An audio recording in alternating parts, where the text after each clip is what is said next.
Governments deny it. Militaries deny it. Even the mainstream media denies it. But they are here and they've been here for a very long time.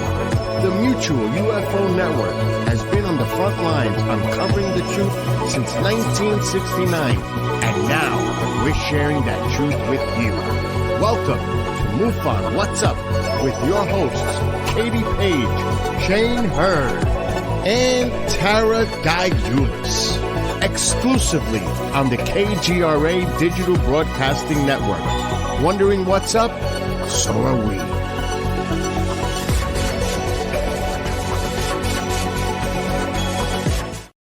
What's up, everybody? It is Tuesday night, and you are listening to MUFON What's Up Radio, the show that says discovery starts with curiosity, and curiosity starts with MUFON. Brought to you by KGRADB.com. It is so good to be here with you all this week. Happy February. I hope you all are doing well. I want to say, as always, we're endorsed by MUFON, the Mutual UFO Network, always asking that all-important question, are we alone in the universe? I wanted to also bring up a couple of great events that are coming up this spring and summer. We have Contact in the Desert out there in the beautiful Indian Wells, California. That'll be May 30th through June 3rd. They're going to have over 50 speakers, and you can find more information about that conference, the speakers, all the events, special events they have at contactinthedesert.com. And some super exciting news. The MUFON Symposium has opened up its registration. So that is going to be in Irving, Texas, July 11th through July 14th. And you can go to the MUFONsymposium.com to get your tickets for that and to learn more about the speakers they're going to have there and their special events as well. So please make sure you check out both contactinthedesert.com and MUFONsymposium.com. They're going to be great, awesome events this spring and summer. I'm your host, Katie Paige. I am a Colorado MUFON Field Investigator. I recently stepped down as state director. I've been real busy, have a lot on my plate, and we have the awesome, amazing Seth Feinstein took over as state director. So I'm happy for Seth. Congratulations to Seth. And so let's please bring in our co-host, Tara Diulus. Tara Diulus. I haven't been drinking. Oh, I swear it. Hi, Kathleen. Hi, Kathleen. There's just tea in here, no vodka. Oh my gosh, I'm tripping over my words. Anyway, I believe you, Katie. I know. Yeah. You know me. Shh. I do know. It's water. You can see Tara right here on KGRA Sky Tour live stream with Mark D'Antonio as well. Tara is all up on her astronomy, and I'm envious of that because, it's fun. It's really fun. I'm not up on it. I just love listening to it. We have a terrific guest for you tonight. We have Ben Moss. Ben Moss is a good friend of mine. He's out there in Virginia, and he wrote the book on Socorro. So we're going to cover quite a few different things. We're not going to be just talking about Socorro with Ben. We're going to cover some other different things, but we're of course going to touch on Socorro because they worked a lot of years on that case. But can't wait to bring Ben on here in a little bit. But do you have a meme to share with us tonight, Tara? Oh, of course. So today's meme takes place in a library where two aliens are browsing the human biology section, and sitting nearby is a librarian looks up in surprise as she hears an alien say, "Wow, look, this could have saved us so many abductions."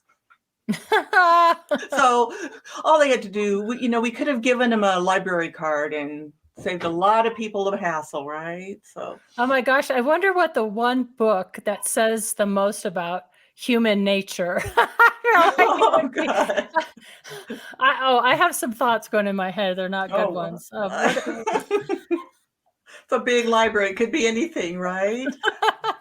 The not so nice of humanity. Anyway, I'd refer him to Shakespeare or something. So that's good. Yeah, that's my favorite. So today I have for you something. So many years ago, I came across these fun little drawings that represent the types of aliens seen and reported this starts from 1947 to present day. And so I've seen these drawings and I've had them. They're little teeny tiny little slits of things. And this fun chart, it can be found at joenickel.com.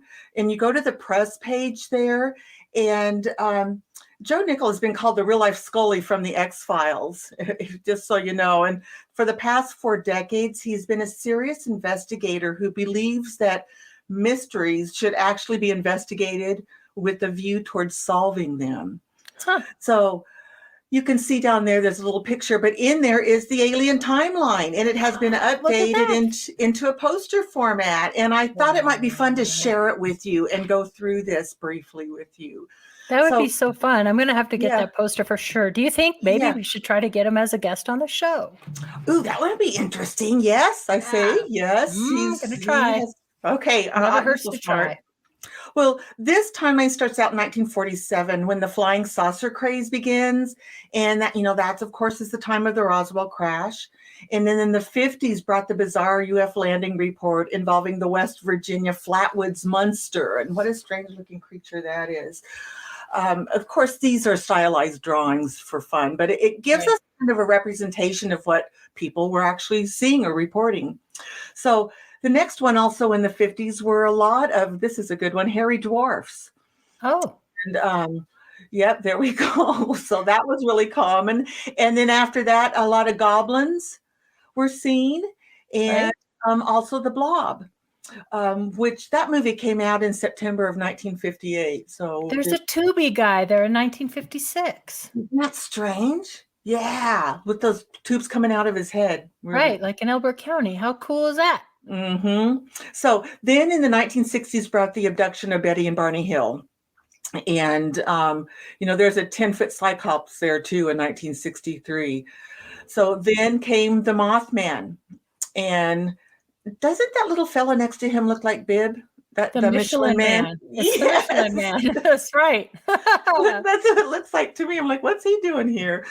Oh my gosh. Then on January 25th, 1967, Betty and Dreesen saw humanoids about 4 feet in height, gray skinned with large slanted wraparound eyes, an oversized head, slits for mouths. Sound familiar? Yep. On their left shoulder was an emblem resembling a bird with outstretched wings. She also saw some strange creatures there too. Very, very strange. So going on, in the 70s brought a host of creatures, including a 10-foot tall, 3-eyed giant. And it looks like there's a little brain down there in 1971. Kind of strange. Oh man, now that would be freaky to see, just a blob. It has a little more substance than the blob, it looks like. So, oh my gosh. Okay, so in 1973, you get the 6-foot tall insectoids, along with the Sasquatch. And notice how they have the UFO next to the Sasquatch there. Ooh, is there a connection? Yeah, I wonder. I think that's interesting. So they were reported back then. So it was in 1975 that Travis Walton was abducted from the National Forest here in Arizona. And now those were just people just a little under 5 or about 5 feet tall. And then from there, you get into these strange creatures, including a reptilian and a fairy. And this was in the 70s, your favorite There's decade, Katie. The Michelin Man meets a cat. In the middle, yes. That's hilarious. And then there's kind of a walrus looking guy at the end. Okay. In 1983, we have the Lizard Man. It looks like doesn't he look like the creature from the Black Lagoon? Do any of you guys remember that movie? Yes, we sure do. It was so funny. Possibly aliens too. Yes, little webbed fingers. And then it brings us to our current standard novelty art conception of the green alien with the large slanted eyes and just under 5 feet tall there. And a lot of these sightings too, I know with Travis Walton and others, they had these types of beings encountered along with like Nordics, right? Or yes. the Pleiadians, these blonde, blue-eyed talls, they're often seen together. Or you'll have different types of ET races, like two or three different types together, the reptilian, the gray, and the Nordic. Like, some people believe we have a council, right? Or a Galactic Federation, those kind of things. So that is just a really, really cool poster. Well, even like Chanel says, some of those are terrifying. And I mean, these are cute little drawings, cartoon-like, but Right. obviously we don't have pictures of them. So these are just reported artist renditions, but they're really cool. And again, you can find these on joenickel.com. And he has, there where you'll find lots of information, including over 30 books that he has written. And of course, this fun, interesting alien timeline chart. So yeah, I just thought that was kind of fun and different for today. So yeah, no, that's very cool. Thank you for putting that all together. Yeah, that's thanks. really neat stuff. All right.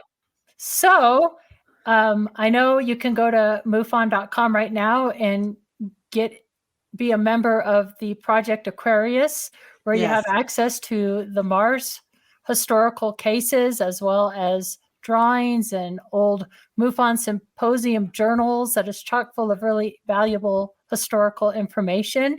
What do you have tonight to share from us from the Mars files? Well, like Katie's saying, go get your library card, everybody. Go to MUFON.com, get your library card. It's worth it, and investigate all these cases. Actually, I think we have a little advertisement video about that. Can we run that real quick? Yeah. No, that would be great. We have a little bit of time. Let's go ahead and run that little clip.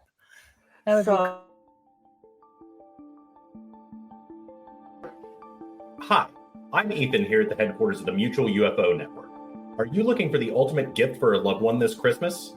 We have a unique and important idea for the UFO investigator in your family.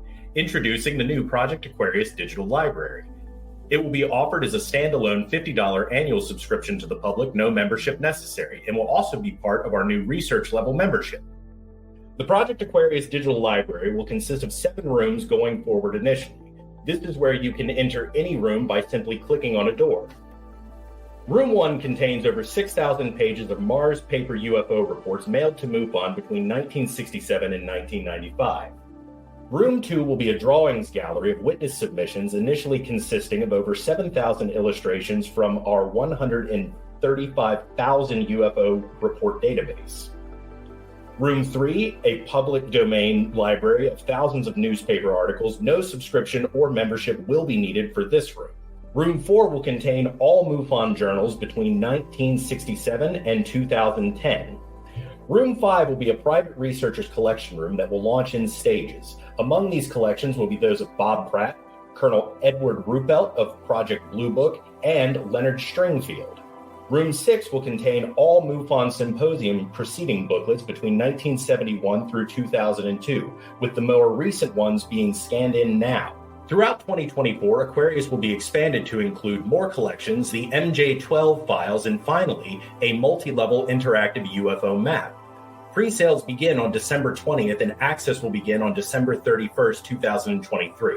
No MUFON membership is needed for the $50 library card in our MUFON store. Go to MUFON.com and click on the store menu at the top of our homepage. Research level memberships include our e-journal, paper journal, MUFON TV, research level gift box, researcher level certificate, and finally, the Project Aquarius library. Click on our join button on our MUFON.com homepage to join today. There is a reason we are number 1 in the field. We export our knowledge to you in ways no other UFO research organization on Earth can. We are MUFON. All right. Very cool. That is totally worth the $50. So I hope everybody goes and gets a library card. So what do you have for us to share? Well, for today's Mars case comes to us from Charlotte, North Carolina, where in December of 1977, 2 MUFON Field Investigators were on their way to interview a witness who had sightings while they were a Marine pilot in the 1950s. So these investigators were on their way to meet this reporting party, and it was about 8:15 p.m. And the men were about a half mile from their target location. And see where that red circle is? That's actually where they pulled over.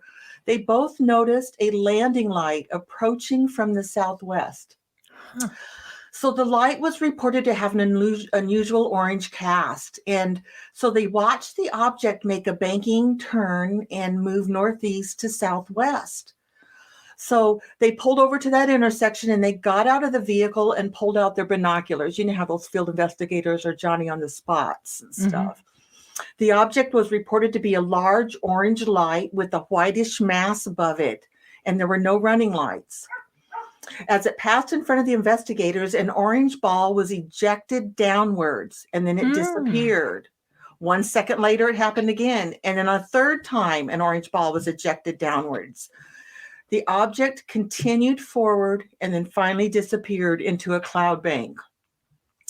So the investigators returned the next day. So there's the picture. You can see the great drawing. You can see them down near the bottom, looking up with their binoculars, and the UFO at the top, and showing the 1 second intervals with the orange balls dropping down and disappearing just above those power lines and trees. So the investigators returned the next day and noted the power lines, and it was their estimation that the UFO would have been about 2,000 feet directly over those power lines. They determined the closest identifiable object would be a plasma ball or a hoax like a plastic balloon. So the duration and altitude negates plasma ball, and the constant downward speed of the ejected orange balls, their distance of their drop, and along with the continuation of the UFO after those were ejected, negates a hoax balloon. Mm-hmm. So these investigators don't know what it was. Could it have been something like a lens flare? I wonder if they considered that. And I wonder if there were military bases nearby. That's a really good question. Good question, because this basically was the report and the investigators' own report, but basically it was only about 4 pages long. Wow. So very short, but it'd be interesting to go and see if there are more cases related to this one in the archive, because a lot of times these Mars cases, you have 5, 6, 7, or 8 files on one case, and they sometimes are duplicates, but a lot of times they contain different information. So the reports, and like we've talked about before, they really did the legwork back in the day, contacting the police departments and, radar, all sorts of things. I mean, they really did. Most of the time you have multiple page reports that are very in depth, but it's never too late to go back and reopen and reinvestigate a case. I mean, the 70s, that's what I was going to mention about the poster you shared.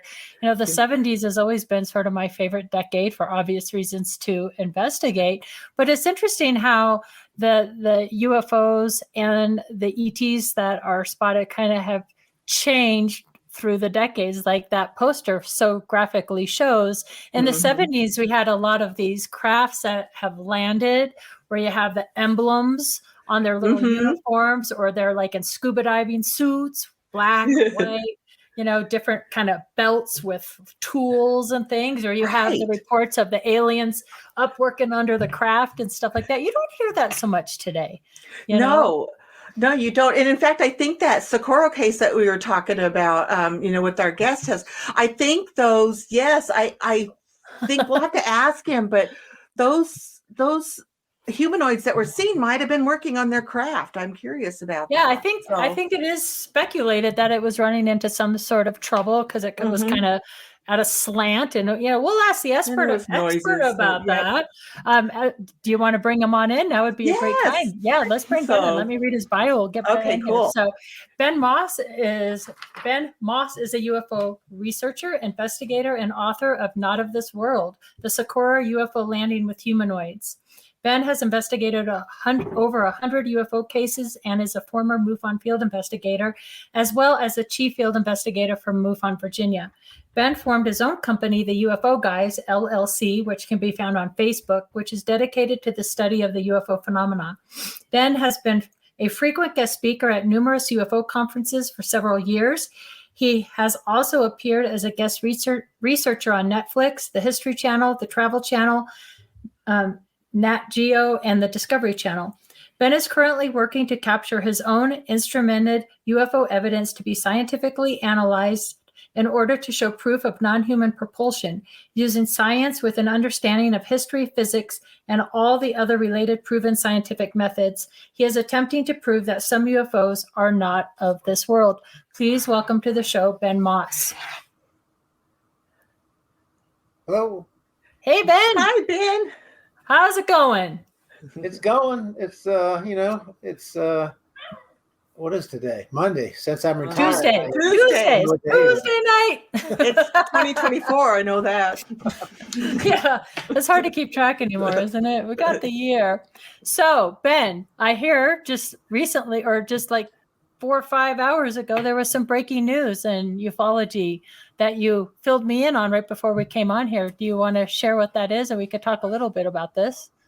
Yeah, basically, Avi Loeb, who with the interstellar object that came in from another solar system, was speculating that was a scout ship from another civilization. But he went out. He got I can't remember where he got the money from, but he went out into the ocean to find what he felt was the downing of probably a meteor from another solar system, and what they've been analyzing this stuff for a while, and what they found was announced today was that the material has things like beryllium, lanthanum, uranium, and things like that are found on Earth, but they don't match our planet's alloys. The way to tell that something's from outside the solar system is it's going to have isotopes which are different from those materials like uranium on Earth, and it's going to be arranged in patterns that don't match Earth's alloys. And so that's a pretty big discovery,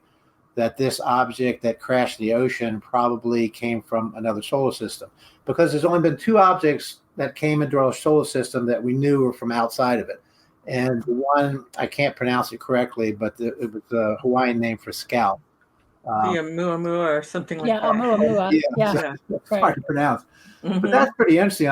It'd be great to see what the the composition, what the isotope ratios are of that material, to further prove that it was from somewhere else. And then you can kind of get an idea of how these elements form outside of our solar system. Right. That's a good point. Now, you're pretty good friends, or real good friends, with Ray Stanford.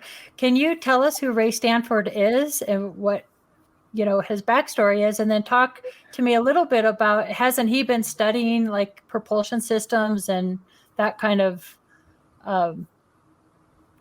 seeing, I don't know what you call it, but something around these craft that are photographed. Can you tell us a little bit about who he is? And yeah, Ray Stanford was a good friend of Dr. Hynek's. Okay. He was absolutely the first, I hear a lot of people make this claim, but Ray was the first person to do instrumented studies of UFOs.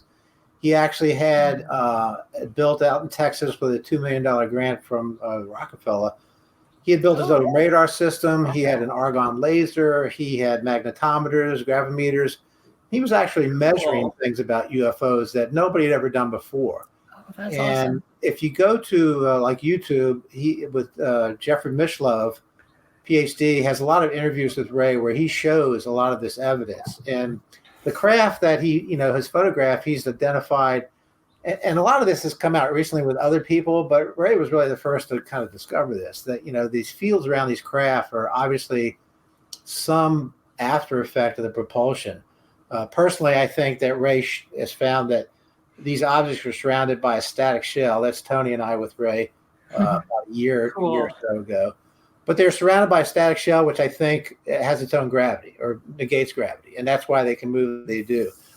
He's also identified that in one of his films that this object shot an energy beam, which was maybe a type of plasma beam, out in front of it. And when he actually had visitors from JPL come out, they got the idea to kind of explore this further. And in the lab, they showed that pushing this beam out in front of an object displaces the air, so that when you break the sound barrier, there's no boom because the air is displaced and it makes traveling faster, easier. So Ray's a pioneer. He was the person of the week on ABC News when he discovered the dinosaur footprints at the Goddard Center in Maryland. Oh, but wow. Ray has a lot of evidence. He's a really sharp guy. He's 87 now. Oh, and wow. When Tony and I first started seeing him, we spent hundreds of hours with him.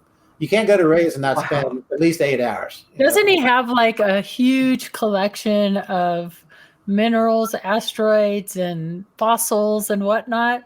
Yeah, he's got Cool. He's got a lot of South American art. He's got a whole bunch of meteorites. The Smithsonian people come out there all the time to look at his stuff, and they keep saying, "Ray, when the end comes, can you donate some of this stuff to us?" Because he's got a better collection with a lot of this than they do. Wow. One of the interesting things is he's got these thousands of years old discs that they had this game where they would roll this disc into a larger disc from civilization, 1,000, 2,000 years old, that was kind of mimicking UFO sightings, the smaller object into a bigger object. And a lot of these objects that are really old have rings around them that look like windows. Ray would call them magnetic vents. But a lot of the artwork that these civilizations did from a long time ago do depict disc-shaped objects. So he's got a little bit of everything. I mean, the guy is really smart. He speaks 4 languages. He's been all over the world. Wow. He was a good friend of Dr. Hynek. That's one of the pictures. So if you look at those, that certainly looks like saucers. And those are all at least 500 to maybe 1,500 years old. Wow. Where did he find these things? Ray buys a lot of things online. He knows what to look for, and he buys things that people only know what they have. He buys like things that are made out of meteorites, and they only know, the person selling it doesn't know it. Or he'll buy meteorites online, and he's got a huge catalog of his wife has cataloged everything he has. But one of our visits out there, he let us handle a piece of Mars. He has a comet, or when a meteorite hits Mars, it ejects some of the material, which eventually falls to Earth. A piece of Mercury and a piece of the Moon. So I kind of traveled the solar system by going to Ray's house. Wow, that's a short way to do it. Good point, Tara. Yeah.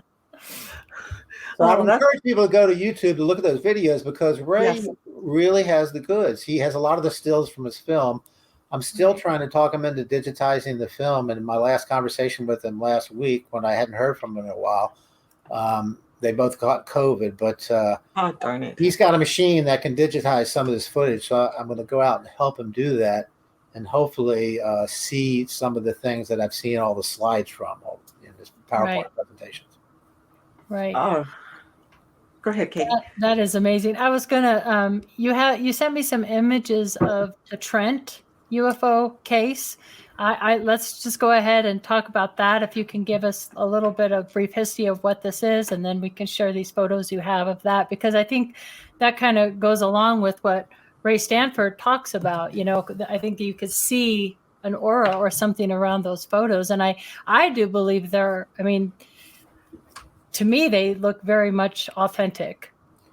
Yeah, McMinnville, 1954, Paul Trent, his wife were kind of out, and they saw this object. He managed to get 2 pictures of it, but it was a disc-shaped object with looks like a protrusion on top. And there's been a lot of speculation. I know that Bruce Maccabee looked at the film and said this is real, but this picture, and you can see this in the original photo, there is a downflow underneath that object. And Paul Trent said when the object tilted, they got hit by a wash of hot air. And that's what this downflow is. It's like plasma or something, another form of propulsion. But the object was pretty much solid. It was 20 to 30 feet in diameter. He has 2 pictures. It wasn't hanging from the telephone wire. It's behind the telephone wire, which people have speculated.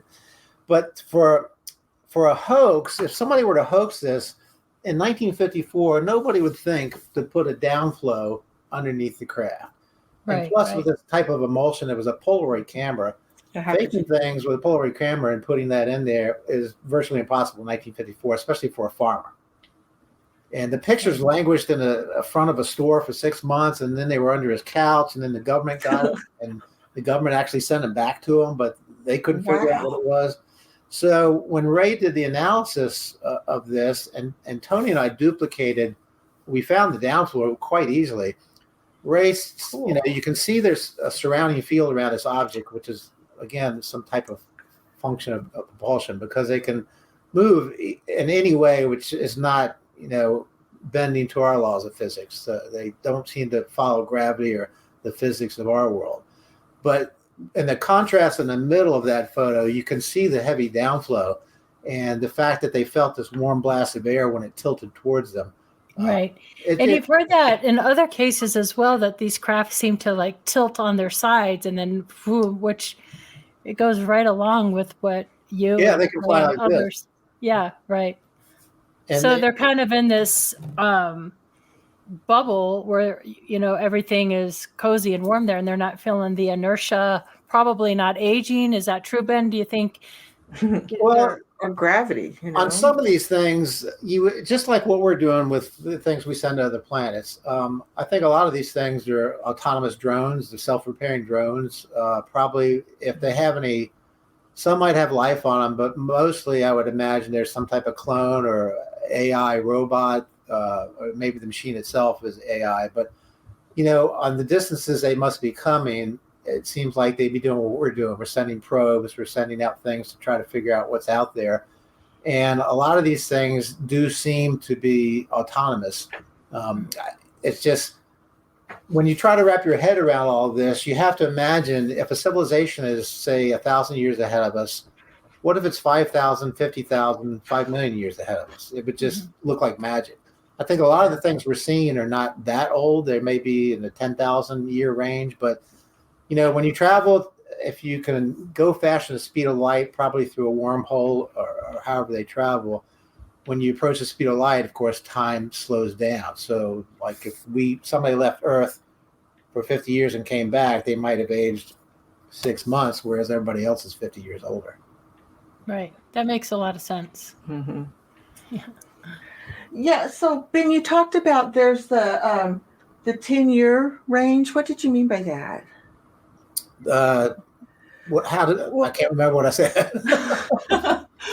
Okay, yeah. Look, well, we can just go on. So you about the drones and stuff, and you were thinking that that maybe these are AI. Do you think like these giant ones, like the Tic Tacs they saw, might have life inside those because they're big enough to contain life as we know it? Yeah, there's an interesting story. If you remember the JAL, Japan Airlines, that had the big acorn-shaped object following it, that was a Japanese pilot on a cargo plane that got an object came to it with 3 objects that came out of it that was bigger than several battleships put together. I mean, just a tremendous object. Whole city in there. It showed up on radar at multiple military bases when they were flying from Alaska. Wow. And I talked to, or I either read, I discussed this with Joe McConaughey, who was the #1 remote viewer for the Air Force, for the Army. And Joe remote viewed this thing and said that object seemed to be thinking that the airplane, the Boeing that they were in, was one of its objects, and it was there to collect it. And it's interesting hypothesis that maybe these big motherships drop off smaller ships at various planets and come back around to pick them up, or replicates them, or repairs them, or gathers the data and then lets them out again. But that was pretty interesting that he came up with that. And the way the thing was acting, I'm glad it didn't suck the plane into it, or we'd never have this story, but it seemed confused by the airplane, and that's why it was trailing it, because they made him make a complete 360-degree turn, and this large object actually turned inside of him, which means it was going much faster than the airplane, which takes miles to make that kind of a turn. So it's, there's all kinds of theories, is it us from the future? Is it us from, is it Right. aliens? Is it interdimensional? Is it multidimensional? Is it something that's always been on the Earth, but it's in another plane of existence? Nobody really knows. I mean, anybody says they know what UFOs are is not telling the truth. Right. Right.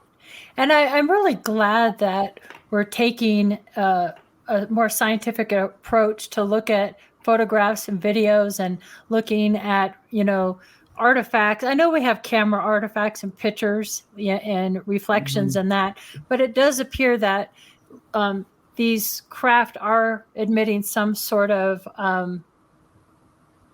emissions outside of the structure. And you mentioned a Faraday ring, Ben. What is a Faraday ring?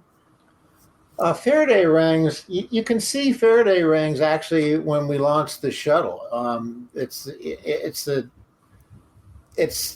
the thing about these craft, the things they produce is it's some type of function of the propulsion which we can't understand. These pictures are from Ray's video, and you can see the Faraday rings in there, which are, they give off these electromagnetic pulses. And Ray he has this huge magnetometer which measures changes in the Earth's magnetic field.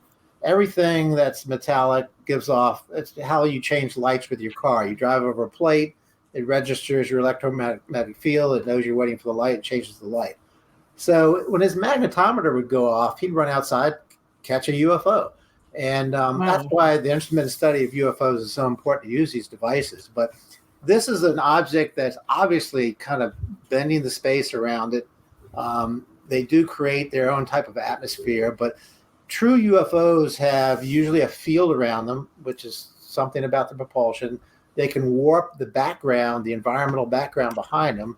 They do give off an electromagnetic pulse or electromagnetic frequency, so a magnetometer will alert you when it's really powerful. Other man-made objects will do that also, but like the space shuttle. But the Ray capturing these in film was easily the first person to do that. So, it's just a matter of trying to figure out how they actually work. Right. Hey, Chanel, can you pop that picture up one more time? I just have a quick comment about it because it looks so familiar. That little square at the top where it has that round object from 1977 UFO, and it looks like it has little protrusions coming off of this sphere. We are seeing these within MUFON cases in the last couple of years. A really good case came. It almost looks like these little acorns with these little bumps. And I just wanted to make that. Yeah. And the picture down there in the bottom too. So it's not the first time I've seen these. And I think you're right, Ben. To me, those would appear to me to be more like a drone or a scouting ship or something like that. In fact, Ben and Tony gave a great presentation just recently in Maryland at the Space and Sky. It's called the Space Mysteries of Space and Sky. Yeah, Mysteries of Space and Sky. And there's a clip in there. Yeah, there's a clip in there I'd like to share because this too is something that we've seen recently with MUFON, and maybe Ben can talk a little bit about this, but it's this object that comes into screen, and then it almost looks like the object just disappears and morphs over here and then shoots straight up in the sky. And again, this isn't the first time we've seen this. I think where was this video taken? Was it Uruguay? Is that the one? I believe that was Uruguay, yeah. Uruguay, okay. So if we can run that video, Chanel, it's pretty compelling. 2022. You can see the field around it, the black above and below it. Yeah, it's a good example of the field we're talking about. So it seems to just kind of warp out or go through a little hole. And look at that, just shoot up. Weird. Like, isn't that? Yeah, pops look up. At you can't see the field on it there. Boom. And in the presentation, we only picked videos that we thought were legit. We did some background on them. Yep, there you go. Oh, look at that. Wow. So is this with the regular camera, or do you have infrared that you're using? This will only show up on the camera. You can't see it usually with a naked eye, but no, this is a regular camera. The more spectral camera you have, the more you're going to get data out of the object. And the thing is, these fields that surround the object, a lot of times, the shape of the object is not what you're seeing. It's something else. This thing kind of warps the atmosphere to the point where a big bright ball might be completely a different shape, but you're not going to see it because all the magnetic venting and all the EMF that's coming off of that.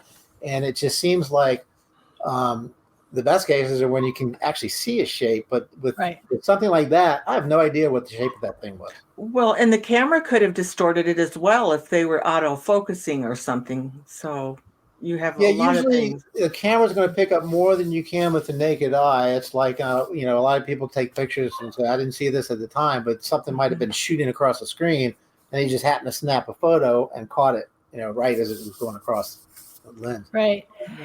Cool. Some of the best footage that you guys had in that presentation, some of these objects are moving so incredibly fast. Like, unless you're slowing it down, I don't know, 100 times even, you would even know what you're lking at. So it just seems to reason that we're capturing these more often than people think, but they're just going so fast we don't notice them. But in those cases, they seem like they're smaller craft. And you bring up a good point, Ben. I mean, when you have this amount of distortion around these objects, it's hard to often tell what the shapes are that we're looking at. Yeah, one of the I just remembered one of the videos. Towards the end of the presentation, we showed a video, and this is something that I've seen some good investigative work on TV lately. With I watched Tear in the Sky. Mm-hmm. They had a lot of equipment there. The one thing they were missing was what this guy had: a very high speed, like 14,000 frames per second camera. Wow. And we showed a guy set a camera down in his backyard and shot for 3 seconds. And he caught 4 different objects, one popping an object out of it. And all this happened in 3 seconds. And so if these things are flying around us at 30,000 miles an hour or whatever, not breaking the sound barrier, we'd never see it. They could be right above our heads and we never see it. But it's interesting with high-speed photography that you may be able to see that these things are all over the place. And if I'm remembering correctly, in that 3-second video, it was something similar to what we just showed, that it like morphed locations. And then over here, you're seeing this thing kind of go, woo, like up, like it makes this weird woo. it's really compelling. Even a dust particle or something close to the lens is not going to move at that kind of speed. Yeah, no, clearly. And my favorite one that you guys showed is this one out of the water. So this was a crowded beach. Ben, if you can kind of walk us through this out of the water video. This is Virginia Beach near the naval station. There's a jet going by, and they're not going to fly at the speed of sound, which is 761 miles per hour, close to a beach, because that would freak everybody out and be really loud. But the jet is probably going about 600 miles an hour. And the gentleman that took this video never noticed it until he slowed down. And the jet in the video we see is barely moving, yet this object comes out of the water with a splash, leaving some water trailing off of it, unlike some UFOs that don't seem to have that happen. And then goes up. It looks like it's rotating, looks like a triangle that's rotating, which I've seen the same thing from the ISS space station. It would be nice to compare the two. But then goes past the camera. And the estimate, I believe, was 3,000 to 5,000 miles per hour. And it came out near a swimmer, which is really freaky. Wow. Yeah. And there was quite a few people on the beach, too. So yeah, some people wanted to say it was a duck or a quail. I'm like, quail. They didn't have the ability to slow it down like we do now. So if you would if you could please run that out of the water video clip, that'd be great. Bottom right. Yeah, there you go. See, the jet is barely moving. You can see this thing flashing. I believe it's rotating. Tumbling, yeah. Almost looks pyramidal. Look at that.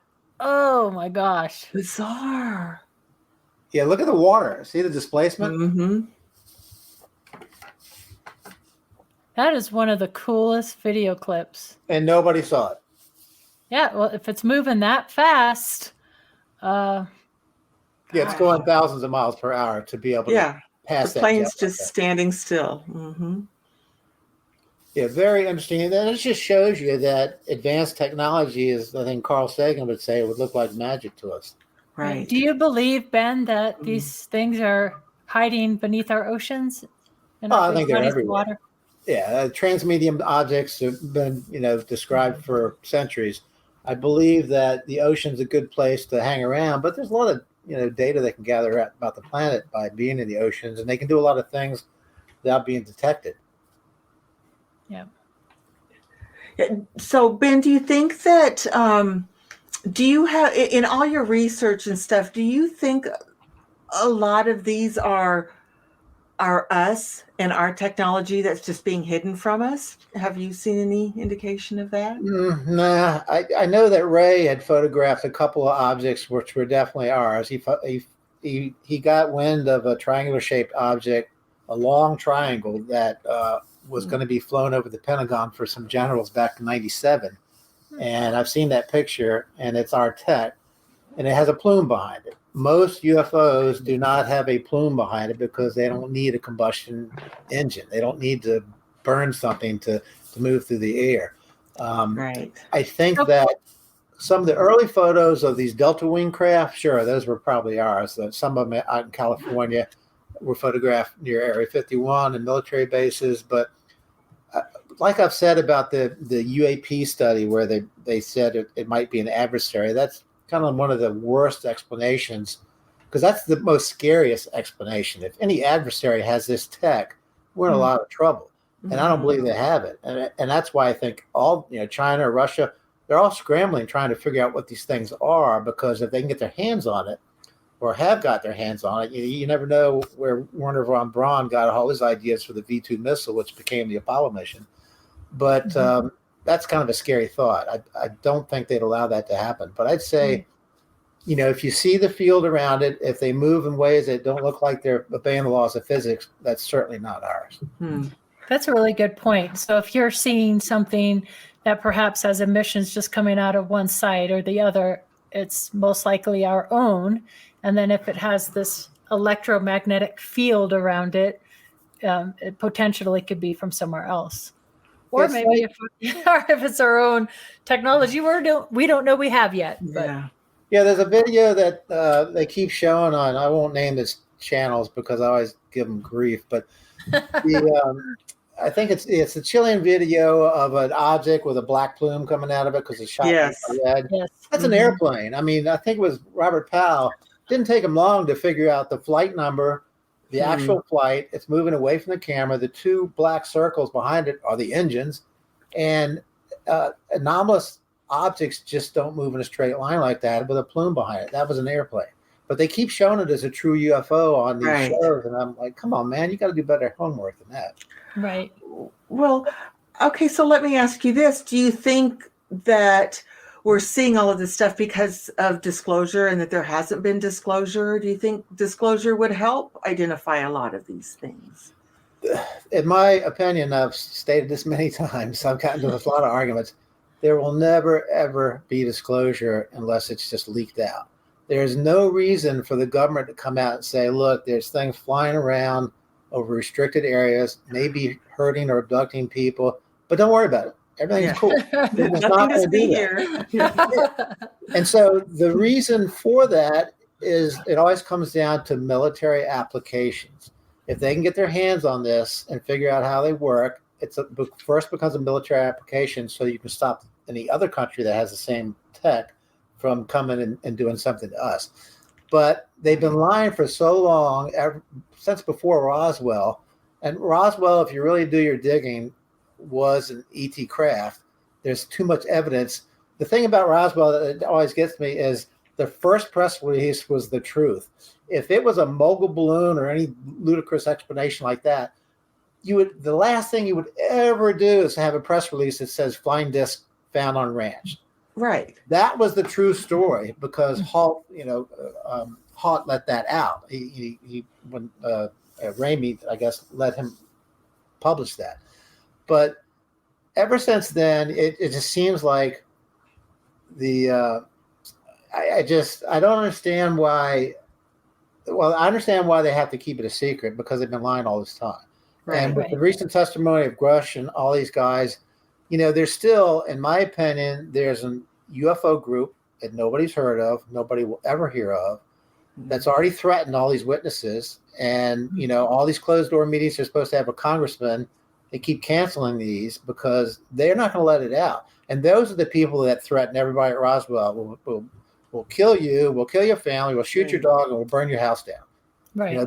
That's the group that's in charge of this. That group will never release this information. Will never come clean on disclosure. It's either got to be forced out of them or somebody's going to leak something like a ship that's indisputable. Right. Or ET actually comes down. Now, first of all, I don't think there's many of us out there anymore who has faith that anybody in the government knows what the heck they're doing. like the fact that they're like, oh, we don't know what's flying around. I don't think that would shock anybody. But can you tell us a little about what these Rhodes photos are that you shared with me? You mentioned they're around the time of Roswell. Yeah, that was on the front page of the Roswell paper. A guy named Rhodes, I forgot his first name, but it's a wedge-shaped craft, just like what crashed in Roswell. He came out, saw this thing buzzing around in the sky. It was making a noise, which tells me that maybe it was having some issues, and it crashed later after being struck by lightning. But these two pictures do show, you can see right there clearly a wedge-shaped object. Yeah. And even the government, he was an employee. He was employed by a military base. But he had his camera in his corner, and he got 2 shots before it buzzed off. But even the government said that the photos were authentic. There's an interesting little ball under it there too. There is. This was a few weeks or a few months before Roswell. This was also 1947. So this could be a picture of the object that eventually crashed, or the several objects that eventually crashed in Roswell. I think they might have got struck by lightning, collided with each other, and then you have the debris field and corona and all that extrapolated from that. Also, they went through, we just put up new radar, which seemed to interfere with their propulsion. So the radar in combination with the thunderstorm that night, they probably passed through the radar, got struck by lightning at the same time, hit each other, and that's why you have dead bodies in multiple crash sites. Wow. What are the chances? So cool. That is really cool. So let's get into a little bit. You have a picture here of UFO in the clouds. If we can show that picture. I want to save the Socorro case for after our break. I just wanted to share this because can you talk about what we're seeing here, Ben? Yeah, this was, I'm always interested in egg-shaped objects due to the investigation into Socorro, but this is also, it's funny, egg-shaped objects are called football-shaped objects, elliptical, tic-tacs, depending on, this is obviously probably a pretty big object that's far away from the camera. Right. But this ellipsoid shape is very interesting because it does resemble a little bit of what landed in Socorro. And this picture, everything I could find out about it looks authentic. You can see the sun reflecting off the right side of it. Mm-hmm. And it's pretty far away. I would say maybe a half mile away, maybe more. Wow. Right. And you could see that energetic field around that one as well. Yeah, very blurry. It wasn't, I don't believe it was moving fast, but you just can't kind of get an idea. I mean, the surface kind of swims because of the probably a lot of electromagnetic venting coming off that thing. Whatever they're using for propulsion, it's definitely way, way, way ahead of anything we have now. And, when you have something that has no airfoils, no wings, no plumage coming out of it, very strange. They just seem to have mastered something that it's going to take us a while to get to, but eventually we figure things out. Hopefully. Yeah. Hopefully, before we kill ourselves. Yeah, really.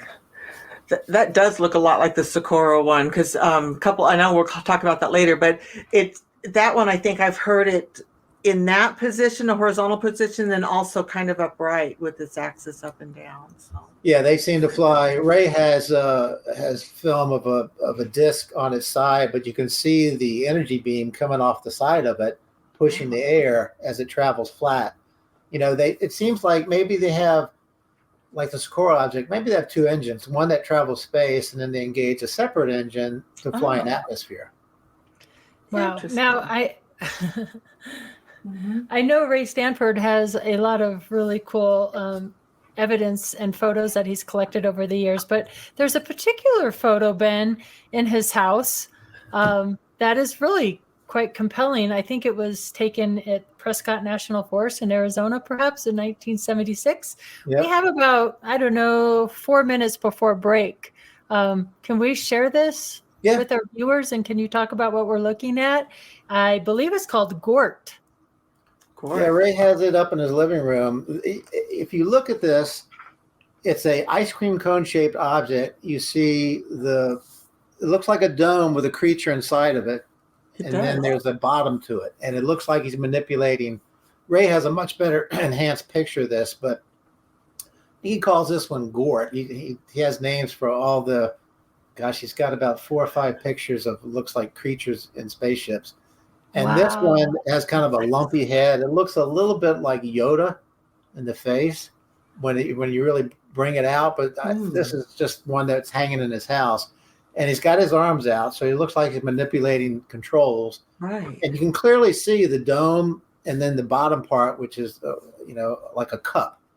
It looks like a coffee cup with a glass dome on top of it. Do you know how Ray got this picture? Was he out there in Prescott and just taking photographs, or was this give it to him, or what? No, he took it. Ray he gets a weird feeling when they're around, and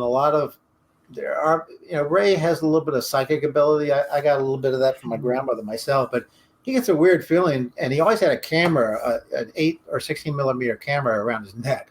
So he was always ready to get this stuff. But this was a picture he took with his Argyle, I believe. He had a 20 millimeter telephoto lens on it. And he just kind of felt like something was going to happen. And sure enough, he got this picture. And it's incredible. I mean, you can clearly see it's a dude in a spaceship. Right. Like Eric just commented, I think, and Tara and Ben as field investigators, you're both field investigators or were for MUFON. We get that a lot where people something will come over them, like walk to the screen door, walk to the back door, look out the window. You hear this time and time again. So I believe that that's something that does happen to people. They get this instinctual, I guess, maybe psychic message. Well, they think they're being spoken to from these crafts sometimes. Right. Yeah, and if you carry around a powerful magnetometer, that'll also alert you to the fact that something is coming close that's giving off a strong magnetic field. With only a minute left, I wanted to bring up his book cover again. Ben and Tony Angiola worked on you with this book as well. But there it is. Not of This World, the 1964 Socorro UFO with Humanoids, witness policeman Lonnie Zamora. How many years did you work on this? And I know when we get back from break, we're going to play An Evening on Earth with an Extraterrestrial. Then we're going to take a deep dive into the Lonnie Zamora case, because I do believe you guys uncovered some new great evidence. Cool. I think it's one of the best cases. I think J. Allen Hynek would agree. That's the case that turned him around, right, Ben? Yeah, he formed CUFOS not long after this because he couldn't figure it out. And Hector Quintanilla, he thought he could find this in a Air Force base somewhere. He was so frustrated he couldn't figure it out, although he kind of lied about that later. Awesome. All right. Well, it is time for a break, and we will talk about Socorro right after the break. All right, we're back. Time for An Evening on Earth with an Extraterrestrial with Ben Moss. All right, Ben, so here's a scenario. Craft comes down, has ET. Where on Earth would you want to have dinner with this ET? Anywhere on the planet? Well, at my house. Because if I go anywhere else, I'm not going to be able to discuss anything with them because I'm going to be hounded by people who want to talk to them. So I think my house would be the best place to have dinner. Love it. All right. And then you can hold them captive. Hold it captive, him or her, I don't know. And what meal would you serve this extraterrestrial? Well, not knowing if it's a carnivore or not and not wanting to scare him, I wouldn't pull out any meat. I think I would make him a really nice salad. Oh, that's very sensitive. I hear those ETs like pancakes too. There you go. Salad and pancakes. All right. And then later after dinner, you're going to show him a movie. What movie would you like him to see? The original, The Day the Earth Stood Still. Good choice. Good choice. Good choice. That's a good movie. And then after the movie, you're going to play some music and teach them how to dance a little bit. What music would you share with them? Well, I was told a song, and the song I thought about was A Day in the Life by the Beatles. Oh. Which is good. You show a little bit of emotion and compassion and empathy that humans have. I like that choice. And of course, I mean, doesn't get more classic than the Beatles. It's a beautiful song. It is a beautiful song. I like that. Yeah. Okay, and you only get one question. I know you're going to kidnap him and keep him all night at your house, but you only can ask him one question. That's all you're allowed. What question would you ask? Isn't it interesting? I always call him a him, but what question would you ask it? There's so many. I think probably the first one, instead of asking where he's from, I'd ask him why he's here. Why is he here? I think we all want to know that. Yeah. Because if he says to take over your planet, then I got to get my gun. Yeah. Why are you here in my living room watching movies with me and eating dinner? Am I on your menu? Maybe he is a meat eater. Yeah. The only other question would be, why me? All right. Right. Yeah. That's a great question. Yeah. If we could figure out why they're contacting the people, I'm special. You are. We all are. Yep. That's true. Mhm. Have you ever thought about, what do you think of the abduction phenomenon, Ben? Of the what? The abduction phenomenon. Speaking of, I was pretty skeptical initially, but I know Travis Walton pretty well. I believe he believes he's telling the truth, and I know Kathleen Martin, and I believe that Betty and Barney Hill had an encounter. So, I think that with all the strange different stories out there, there's got to be multiple civilizations visiting us, and they probably know about each other, but they all go about things in a different way. So I believe that some of these things are happening. I don't believe all of them, but it's really hard to prove, and it's impossible to disprove. Right. I agree with you, Ben. I mean, for me, it was, and probably Tara too, it was a kind of a thought experiment of just logic. Like, the first question is, do you believe they've had the technology to get to Earth? And I think, Ben, you believe that. Oh, yeah. Yeah. We have had visitors, and then if they've made it to Earth, which all of us here believe that they have, then it seems logical to me that they'd want to study its life forms. Yeah, So, Stanton Friedman said it only takes one of those stories to be true. that's right. That's right. true. That's a good point. Yeah. Speaking of that, one of the best stories, or one of the best cases, I think it was well researched, and I think that there's physical trace evidence. Ben, can you kind of walk us through Socorro? Yeah, Socorro came on Tony and I's radar when we saw James Fox at the MUFON Symposium in 2014. And I promised him that I would find the Socorro footage I had seen on TV. And then we found the footage after we published the whole story of how we found the footage in the MUFON journal, 2 different journals. Oh, yeah, I think we have images of the pictures of covers that. of the journals. Yeah. Yeah. Yeah. In 1964, Lonnie Zamora, respected, well-known police officer in Socorro, New Mexico, was chasing a speeder, kind of hanging behind a speeder. He pretty much knew who it was, a 17-year-old kid in the neighborhood. But as he was chasing him, he heard a little bit of a roar and saw a blue flame and something go over his head. So he broke off the chase, and he saw this blue flame go down into the arroyo in the desert of Socorro. And so his first thought was, this could be a plane crash or somebody's in trouble. So he climbed 3 tries to get up this hill, which beat our rental car to death when we were there. I've been to Socorro 4 times now.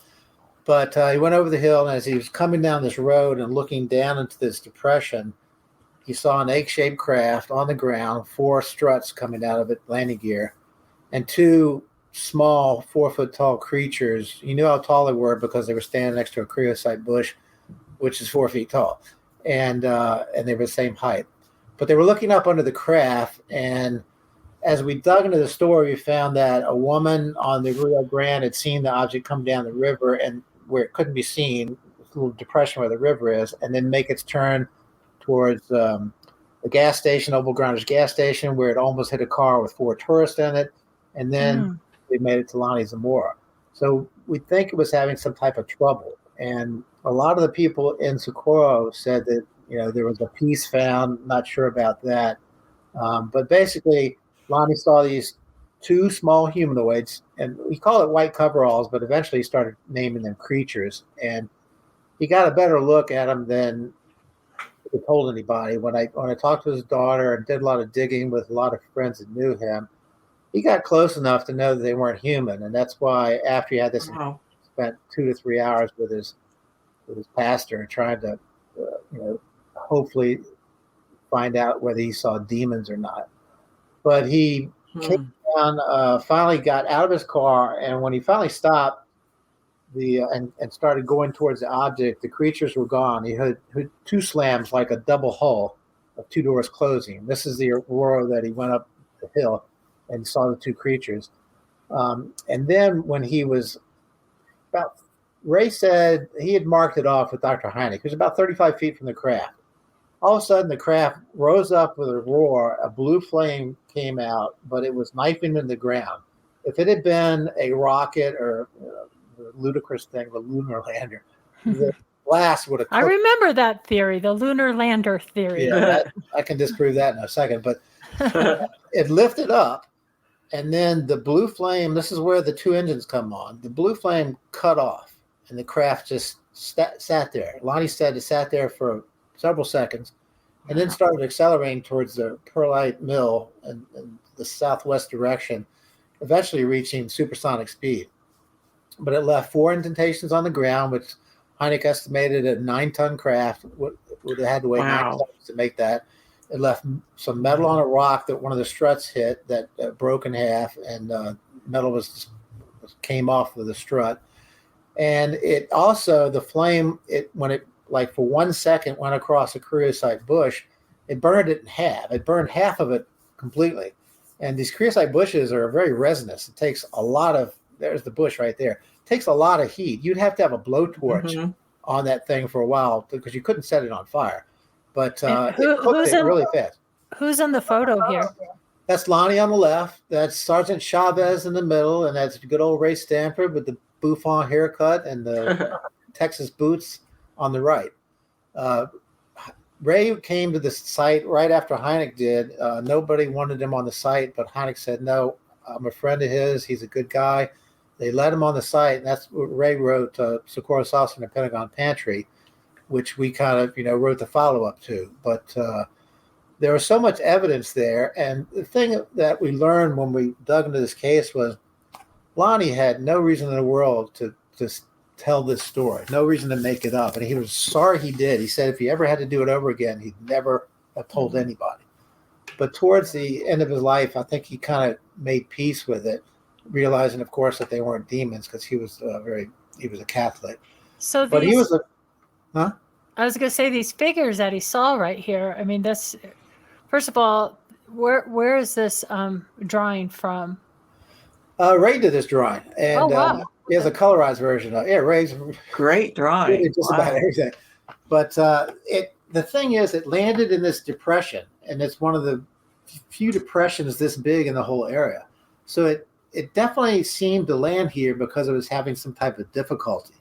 And the thing about this drawing is when they saw Lonnie's car, which is right above the egg at the top, they looked startled, like, whoa, somebody's coming. And they're kind of startled in this photo. She said it kind of jumped a little bit. But I believe that, Lonnie definitely saw their face, and that's when he realized that they weren't human, besides the 4 foot tall. Right. And just briefly, the lunar lander did not fly in this time frame. It was being dropped by a Bell helicopter to test the integrity of the struts. The lunar lander's engine, every time they fired it up, had to be rebuilt because it uses hydroxine, which is a very caustic material. Also, the lunar lander didn't fly until 9 months later, and the first 2 flights ended with crashes with the pilots ejecting both times to save their lives. Okay, yeah, that kind of debunks that theory, doesn't it? Did Lonnie ever say that he felt threatened by these 4 foot beings? No, he just was so freaked out. When Sergeant Chavez showed up, he was the first person there. He said, and Lonnie is Hispanic. He said Lonnie was white as a ghost, and he was really freaked out. And this changed his life. When I talked to his daughter Diana, she said that he was never the same after this. He became a lot more quiet. But the encounter was so bizarre and so he never thought of UFOs. He never even considered it. He just told the story like it is. Never changed the story over the years. Never sought publicity. He had, people from overseas, from Japan and all these places wanted to do stories with him. He finally did a few interviews on UFO hunters with Bill Burns and a couple other people. But in that interview that we have in our presentations, when he starts calling them the creatures. So after speaking with his daughter and his friends, I know that he got a much better look. He kept saying white coveralls, and that was a way to kind of whitewash what he really saw. I believe they had a white outfit on, but also it had an insignia on the side. Emblem. A lot of people are confused with, but the real insignia is that. Inverted V with a interesting. line through the middle, through the top, and through the bottom. And why the confusion on the symbol? Yeah, the umbrella symbol, and I've had so much. I got tired of talking to people about this symbol because everybody believes the umbrella symbol is a real symbol because Lonnie signed it. Well, Captain Holder drew that symbol for a reason, so that if anybody else reported this craft and used that symbol, he'd know they were making stuff up. The real symbol is the inverted V of 3 lines, and I can confirm this because Ray Stanford met with Captain Holder's son after he passed away. And Captain Holder, who was the investigator, who was a White Sands commander, knew everything about black projects that were flying around there. It was nothing that they were flying. Their radar was actually turned off at the time because it was late on a Friday. But he told Ray that his father had said that he made up the symbol for that reason, and told Lonnie it's your patriotic duty as an American citizen to sign this. And because Lonnie didn't want to sign what wasn't true. But Lonnie had described in Spanish to several other police officers, and I'm not going to try to repeat the sentence because my Spanish is terrible, but it was an inverted V with 3 lines, a line at the top, a line in the middle, and a line at the bottom. And when I kept looking at that and trying to figure out what it was, I did a whole lot of online research, and the only thing I could think of was that might have been a radioactive symbol, which basically meant don't stand here, because the arrow, the inverted V, pointed to right where the blue flame came out. So when this thing needed to take off, if you're standing real close, you probably get cooked by radiation, because there was radiation at the site that fogged the picture. Interesting. That is interesting. Yeah, so I believe that the V points to the engine, and the 3 bars mean radiation. Cool. So when Lonnie saw this craft and he saw the beings, can you tell everybody what happened and what the evidence? Didn't something happen to his vehicle or? No, his radio wouldn't work. It was full of static. And when they left, it eventually lifted up and took off. And then he finally got the radio to work. And that's when he had already radioed Sergeant Chavez, and he showed up as the craft was taken off. And we believe that Sergeant Chavez also saw it, but he was so convinced it was a black project that he never wanted to talk about it. But when we were in Socorro talking to people, there were multiple sightings. There was a landing near the reservoir. And in the book, we do have multiple egg-shaped objects were seen in this time frame in this area. One landed at Holloman Air Force Base. One, a bunch of cops saw. One, a guy emptied his pistol out of it and then got, had a dishonorable discharge from the Army because he never was the same after witnessing this thing landing in the desert. But there were multiple reports. They call it butane-shaped craft, football-shaped craft. But it's like in La Madera. There was a landing in La Madera that the craft, same thing, blue flame, 4 indentations, sat there for 4 hours. The guy that saw it went to bed, came out the next morning, it was still there, which tells me this thing was having mechanical difficulties. And that's the reason for the landing twice. But it was seen all over, and I have all the newspaper clippings in the book to show that this wasn't a one-off. Right. I don't think a lot of people realize how active that area was during that time. Yeah. And one of our listeners, Eric, maybe they were delivering him. This happened just right before his entry onto the planet. So maybe we solved it right here tonight. But let's talk a little bit about the indentations that they left. In that one photo, I think this photo here, is Ray Stanford's foot near one of the indentations, or is that a different photo I'm thinking about? No, that's the center, the creosote bush. This thing went over this bush and sliced it. The indentations, they had put rocks around it. So, okay. Yeah, okay. That's the landing gear with these wedge shape, really strange. And the lunar lander had round landing pods, so it wasn't a lunar lander. But this wedge shape 4 landing gears, the bottom of it, buried into the ground, pushed all that dirt out. The rock is right there where the arrow is. That's the rock that was broken, that the metal, the alloy was found in. But, it was a self-leveling machine. They weren't exactly, they were like 19, I think it was 19 feet by 18 and a half feet. So they weren't exactly, the thing landed on an uneven ground. It was tilted. But it seemed to be a self-leveling type of landing gear. And there was radiation. Sergeant Chavez, there was a gentleman there that Ted Jordan took a bunch of pictures. Air Force took them. Hynek got back later, and I have Hynek on film telling Ray in an interview that the film was fogged by radiation, and that's why Ted never got the pictures back. The next day, there was no radiation. So very short half-life of radiation, unusual radiation that disappeared in a day. Wow. That's interesting. Speaking of that, did Lonnie Zamora, did he get hurt in any way? Did he bonk his head?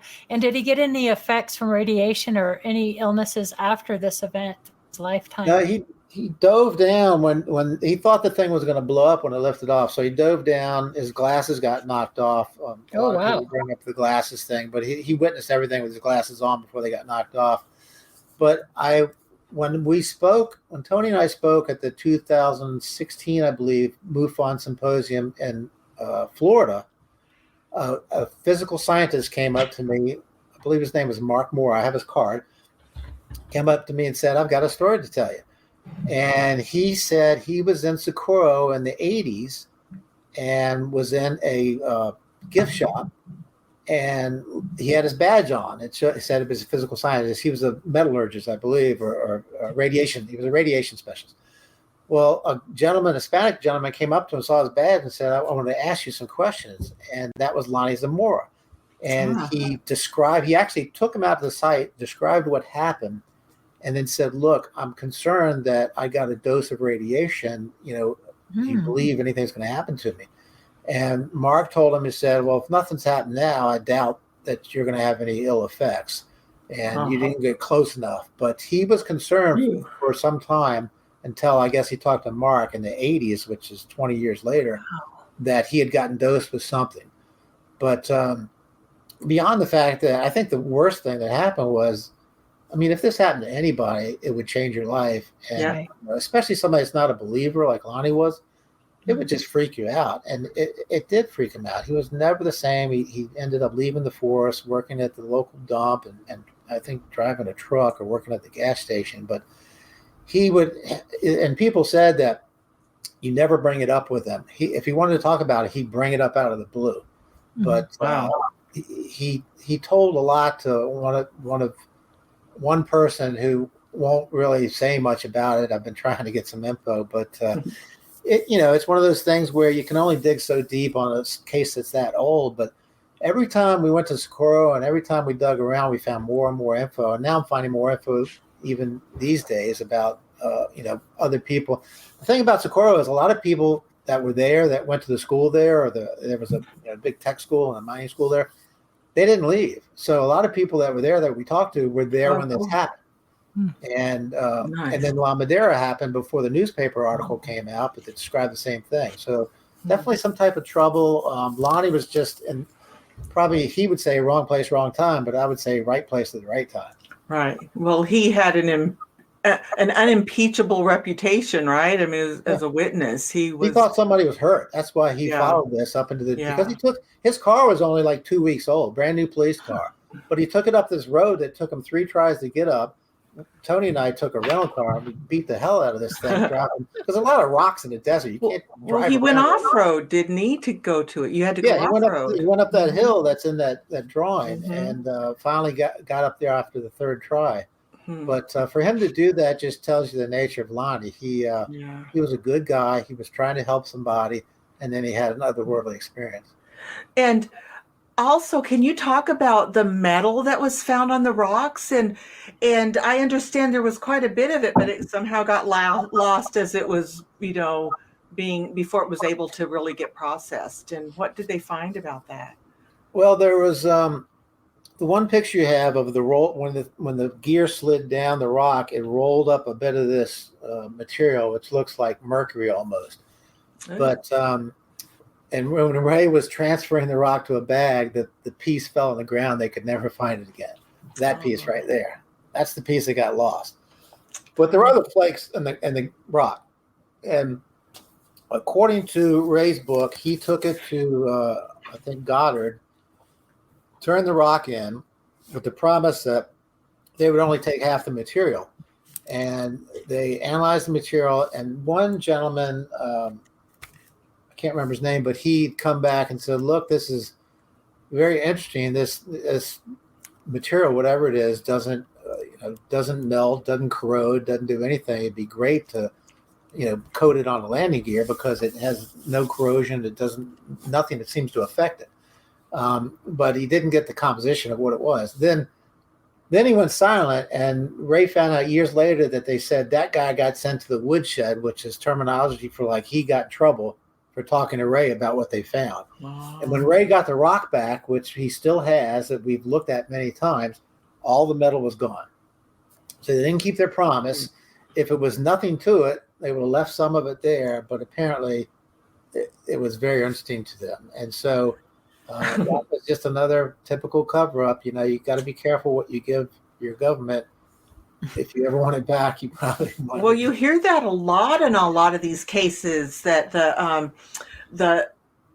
they give the evidence away, whether it's pictures or metal on rocks or something, and with the promise of it coming back, and it never does. So Yeah, Linda Moulton Howe did that with some of the Roswell material she got, Mm. which I remember when that first happened in the 90s, that elderly gentleman had sent her. He said it was from underneath the craft, these kind of like, almost like stones that you would fit into your backyard or something. But very strange material. She sent some to the government. Of course, never got it back. But Bigelow got some of that, and that's where these metamaterials came from. Their isotopic ratio shows they're not made of this earth. They're almost stitched together, molecule by molecule, which is something that we're just getting around to being able to do. Wow, that's just fascinating. Right. A lot of evidence.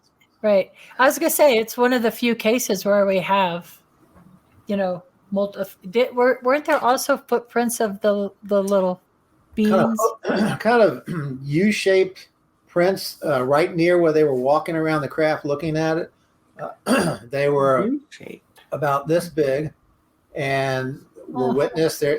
He drew a picture, and Ray has that picture. It's about 3 or 4 tracks around the vehicle, and then they, of course, jumped back in and slammed the door and took off. But really had to be really small feet to make that print. And obviously they were in some type of suit, so I don't think they had hooves on their feet. Did they have anything over their faces, helmets, or anything like that? I think when Lonnie said white coveralls, he was just covering for what he actually saw. I think they had a white outfit on, but I think their faces were clear. I believe they were air breathers. He didn't say anything about a helmet or anything, but he started calling them creatures later in his life. And that tends to tell you that he got enough detail to know that they weren't human. By calling them creatures, they definitely had a very unusual appearance. But the one person we always wish we could have interviewed was the preacher that he talked to. Oh, yeah. That would have been, he would have heard the whole story. Because Lonnie thought they were demons at first. That tells you the faces were not of this world. Definitely scary. And what about the blue flame? Do we see that a lot in some of the current UFOs? But the blue, isn't that a really hot flame? It's as Ray would say, it was subatomic particles at the speed of light knifing into the ground. The thing is, it knifed into the ground. It didn't blow. It blew some of the sand and dust. But it didn't radiate. There was a little bit of heat that Lonnie felt, but it was obviously some type of strange propulsion, because that's what left the radiation and burned the creosote bush. But now we have an ion engine is blue. A lot of our tactical jet fighters have blue because of the combustion material in there. But back in '64, I just don't know what would cause. The engines we have that are blue still would burn you if you were 35 feet from them. Wow. But just whatever that was, it was enough to lift a 9-ton craft off the ground and not cook Lonnie. And then, of course, cut off. The craft was completely silent and then just accelerated away.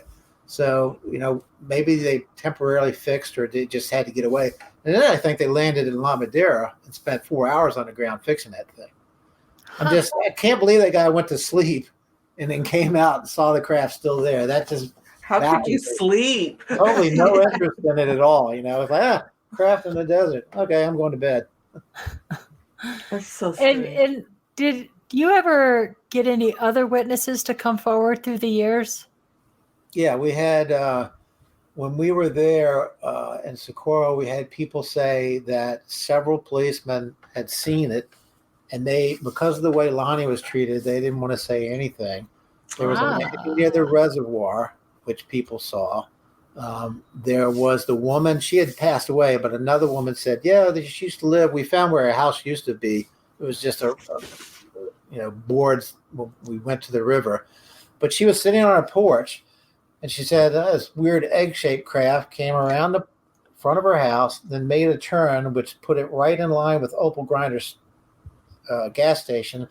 There were 4 tourists, a couple and their 2 kids, flew over their car by like 5 feet, which tells you it was having altitude problems. Right. And when Opal Grinder came out, after he went to the gas station, the guy said, you got some funny looking stuff flying around here. And he said, what are you talking about? He says, this thing almost hit our car.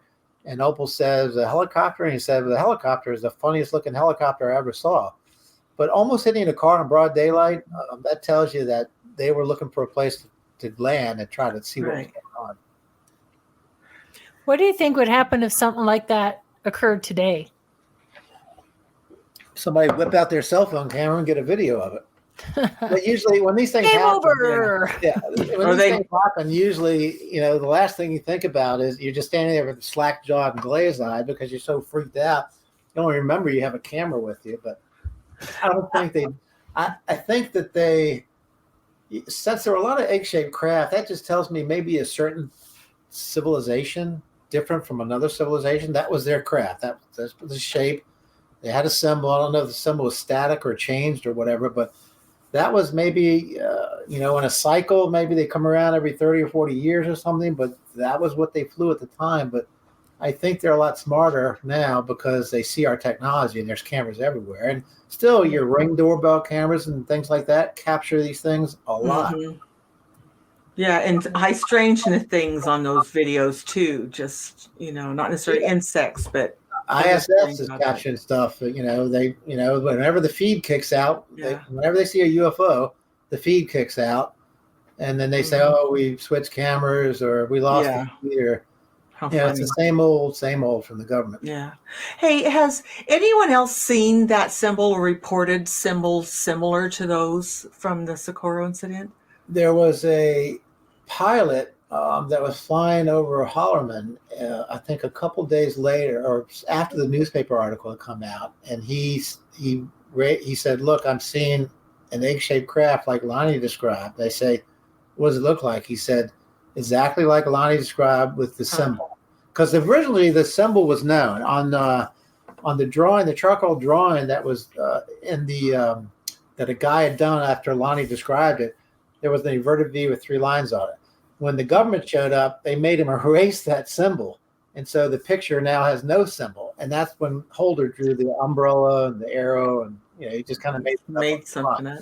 But there was that one pilot flying a jet, Air Force, that definitely said he saw it and definitely saw the symbol. That's do you think, it is interesting. Do you think that egg could be similar to the current modern day Tic Tacs? Are they related? They're more stretched out more, I think. Could be the same civilization. Could be, the eggs come out of the bigger ships. But I think the Tic Tacs, like Favor, the pilot described, were about 40 feet. Huge. The Socorro craft was probably 19 to 20 feet long, somewhere around there. Half that size. And, these guys were little, so that's plenty of room for a 4-foot tall creature. But, with all the reports, there was no other reports of the symbol. And symbols are very rare in ufology. There's the UMO hoax and things like that. But very rarely do you see a symbol on the craft. And so, Tony had speculated that maybe it just meant, they had that symbol on there to warn about the engine. Or, as Tony said, it could have meant eat at Joe's. It was just some advertisement, to help them get propulsion. Was it? There was symbols at Rendlesham Forest, right? I believe That that triangular craft did have symbols on it, but the Rendlesham is a fascinating case. But I'm very skeptical of John Burroughs' notebook, because in talking, Colonel Hall is a friend of ours, and in talking to Colonel Hall, he said there was nothing in his notebook for a long time, and that zeros and ones that John Burroughs wrote out, seems to have been fabricated later. But they did draw the symbols, and there was an analysis of that said the symbols meant interplanetary traveler, this solar system. They kind of deciphered some of it. I'm not sure how accurate that is, but the big theory on that was us from the future. Not sure about that, but that's that stuff really happened. They did shoot a beam into the missiles, which at the time nobody would admit we had nuclear missiles there, but there were nuclear missiles there, and it penetrated the silos where the missiles were, just like Maelstrom, where they shut off all of our missiles. They seem to be interested in our technology, and then being able to display that they could shut it off or activate it at any time, which is scary. Which is frightening, exactly. Yeah. Mm-hmm. Right. Could be a good thing. Could stop a nuclear war. I don't think they're here to save us or anything. I think, I've thought about this, but I think if we had a world war, they'd probably just observe it. They've probably seen this, and many civilizations kill themselves. It takes a lot for a civilization to travel space, because first you've got to overcome your own atomic age and your own wars. And one of the main reasons for UFOs showing up in great numbers is we're a very violent race, and they don't want us going out to space in our present form, where we're military, killing each other, wars. There's never been a time there's not a war on this planet. And look at what's going on now. I mean, we're not the best representatives. The human race is not a good representative of probably what's out there, because anybody that's succeeded in building spacecraft to travel the universe, they've overcome all that probably. Or they were the dominant, species that wiped everybody else out. But I don't believe that's true. I think, to be able to travel space and have overcome all those things, you probably have empathy. You're probably intelligent. You're a good being and have the right intentions. But we could just be, a history lesson. Interesting.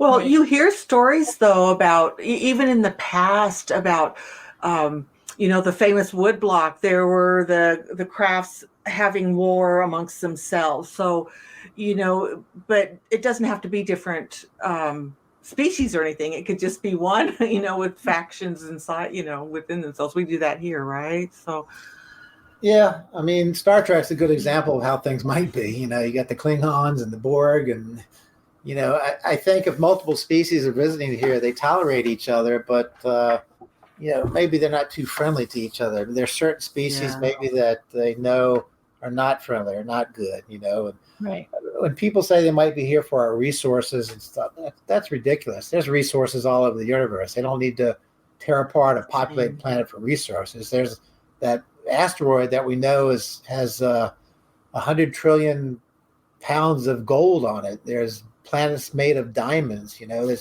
There's so much material out in the universe, you wouldn't have to come to Earth and rob it of its gold and uranium and platinum and things like that. I think there's signs in the universe that says Earth just ahead, make a U-turn or go away around it. Yeah. So Ben, what do you think of, the theories that we have bases on the far side of the moon? And also on that same line, what do you think of some of these interesting photos we're getting from Mars? Do you think there used to be civilization on Mars? Well, with regards to the moon, DARPA defense, DARPA is a highly secret defense agency. They sent the Clementine mission to the moon, and about 90% to photograph the backside. And Linda Moulton Howe found some URLs on the internet where some of those pictures were, and they're out in the public, that shows some weird stuff on the backside of the moon. And then the Chinese sent an object that did photograph, or maybe it was India. I remember I talked to the guy, and he said he was going to release the data, and then I never heard from him again.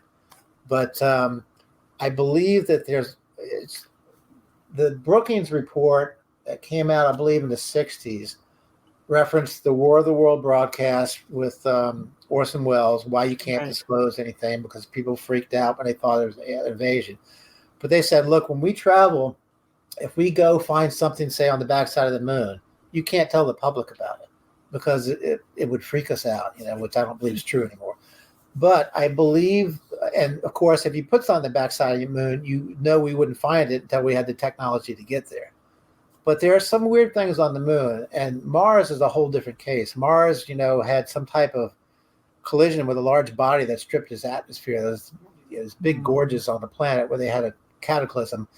But we could all be Martians. I think there's a lot of ancient technology that shows up in these photos. And it's weird how, it's typical government stuff, but there's pictures that you can tell are just grainy, that have weird stuff in it.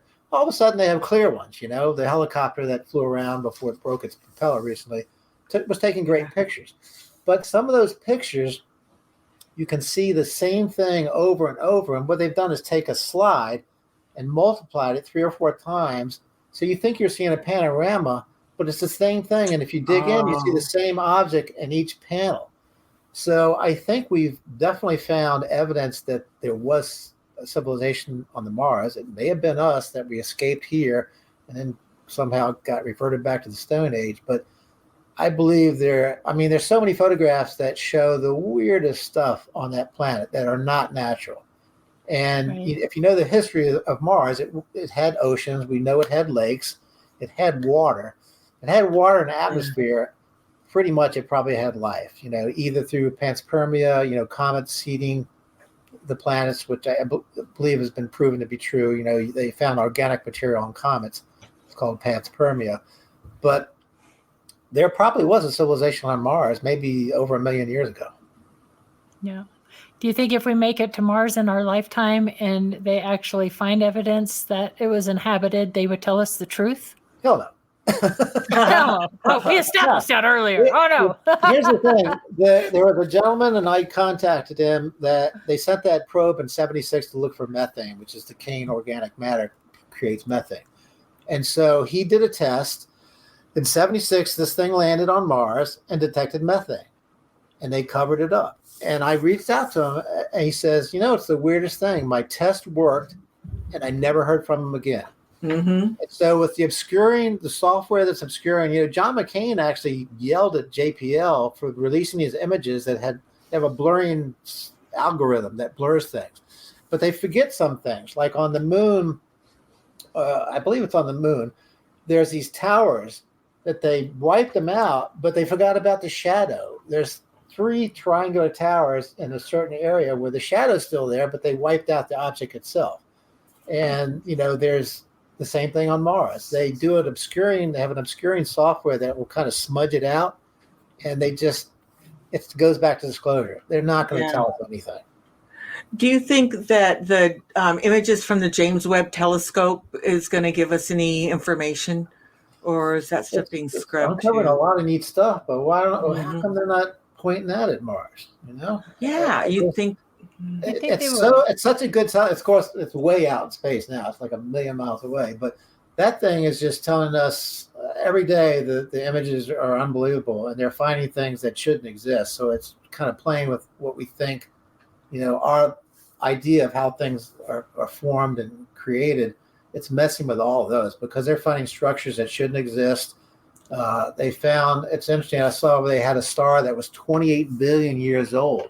So that star, the light is reaching us, but that star has been gone for like 12 billion years. And it doesn't exist anymore. But everything you're seeing, of course, could be dead or gone, because the thing about the time universe, machine, everything's moving away from us. Eventually, you'll look in the sky and it'll be black because everything is moving away from everything.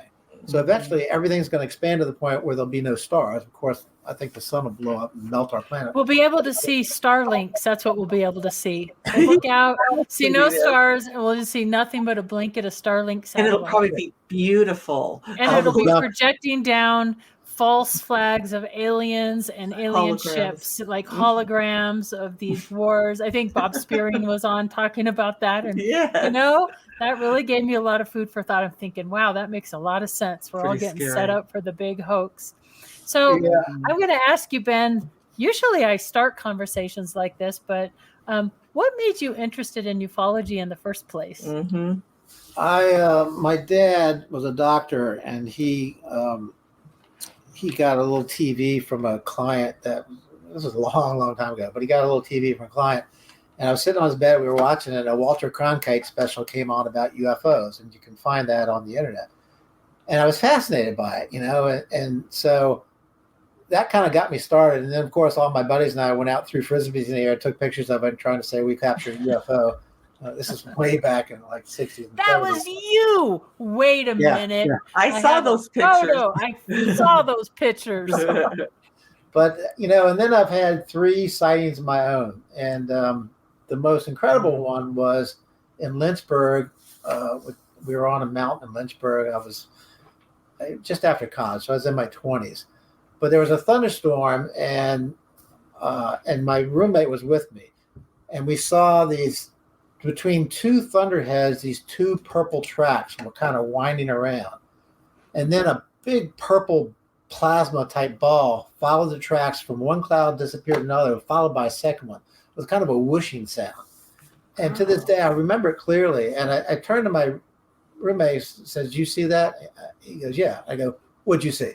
He goes, 2 tracks with 2 purple balls. And I'm like, "Okay, you saw the same thing." And It's the weirdest thing I've ever seen.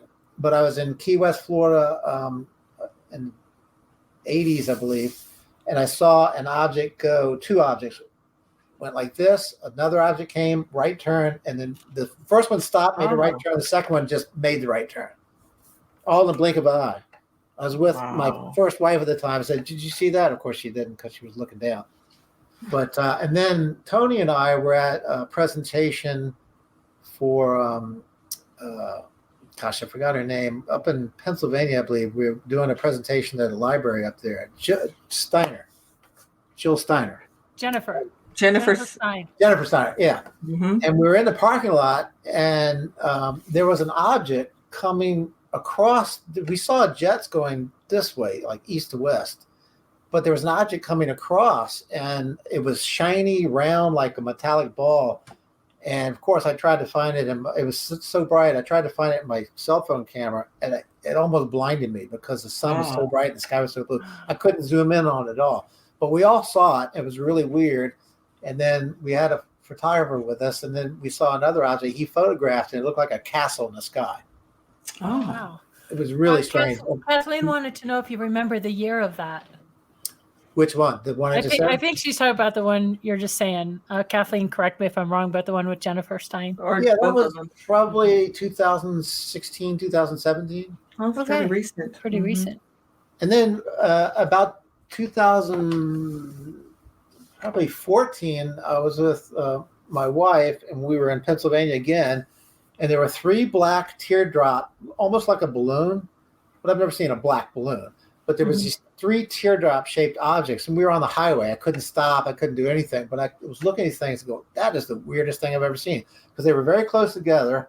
They weren't moving, and there was no gondola under it. There was just this tear-shaped black 3 objects in the sky. And Pennsylvania is another one of the states that has a lot of strange stuff happening up there. For sure. So, is that what spawned you to become an investigator and try to do all of this? Cronkite started it, and then I guess, I'd always gone. I was a big comic book collector back in the day. Fun. But if I saw a UFO magazine in the store, I bought it. And I wish I had those issues today, because they had pictures of things that I can't find anymore, even on the internet. But I was always interested in, because I had a wandering mind. I was into comic books, probably undiagnosed ADD. But I was just fascinated by anything that was like that, because, that was when Star Trek had come out, and I was big into science fiction, but, just imagining, wow, maybe we're not alone. That's a very interesting thing. And then, once I became a field investigator with MUFON, we started getting some really bizarre cases, and then became chief investigator, where I look at all the cases and assign them.